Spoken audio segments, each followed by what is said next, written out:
Second livre de Samuel, chapitre 16. Quand David eut un peu dépassé le sommet, voici Tsiba, serviteur de Méphibosheth, vint au-devant de lui avec 2 ânes bâtés sur lesquels étaient 200 pains, et 100 paquets de raisins secs, et 100 de fruits d'été, et une outre de vin. Et le roi dit à Tsiba, « Que veux-tu faire de cela ?»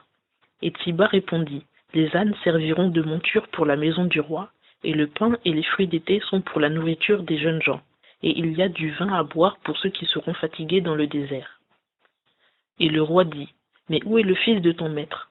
Et Tsiba répondit au roi, « Voilà, il est demeuré à Jérusalem, car il a dit, « Aujourd'hui la maison d'Israël me rendra le royaume de mon père. » Alors le roi dit à Tsiba, « Voici tout ce qui est à Méphibosheth et à toi. » Et Tsiba dit, « Je me prosterne. Que je trouve grâce à tes yeux, ô roi, mon seigneur. » Puis le roi David vint jusqu'à Bathurim, et voici, il en sortit un homme de la famille de la maison de Saül, nommé Shimei, fils de Guéra. Il s'avança en maudissant, et il jeta des pierres contre David et contre tous les serviteurs du roi David, et contre tout le peuple, et tous les hommes vaillants à sa droite et à sa gauche. Et Shimei parlait ainsi en le maudissant. « Sors, sors, homme de sang, méchant homme.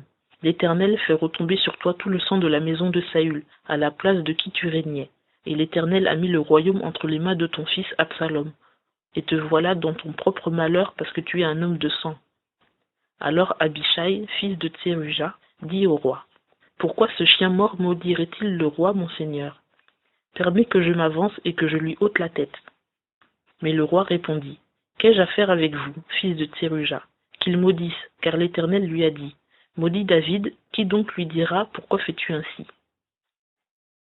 Et David dit à Abishai et à tous ses serviteurs, « Voici mon propre fils qui est sorti de mes entrailles cherche ma vie. Combien plus maintenant ce Benjamite? Laissez-le et qu'il maudisse, car l'Éternel le lui a dit. Peut-être que l'Éternel regardera mon affliction et que l'Éternel me rendra du bien au lieu des malédictions de ce jour. » David et ses gens continuaient donc leur chemin, et Shimei marchait sur le flanc de la montagne vis-à-vis de lui, et en marchant il maudissait, et il jetait des pierres contre lui et soulevait la poussière. Ainsi le roi David et tout le peuple qui était avec lui arrivèrent fatigués, et là ils reprirent haleine. Cependant Absalom et tout le peuple, les hommes d'Israël, entrèrent dans Jérusalem, et Achitophel était avec lui. Et lorsque Cushai l'Archite, l'ami de David, fut venu vers Absalom, Cushai dit à Absalom, « Vive le roi, vive le roi !» Et Absalom dit à Cushai, « Est-ce donc là l'affection que tu as pour ton ami? Pourquoi n'es-tu point allé avec ton ami ?»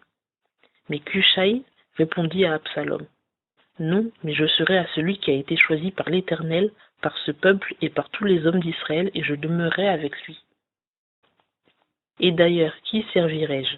Ne sera-ce pas son fils?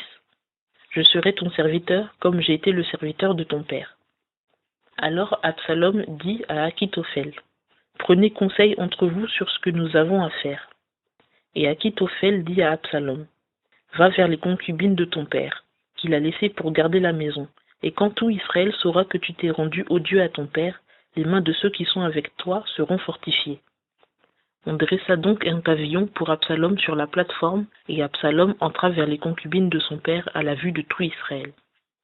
Or, en ce temps-là, un conseil donné par Achitophel était autant estimé que si l'on eût consulté Dieu.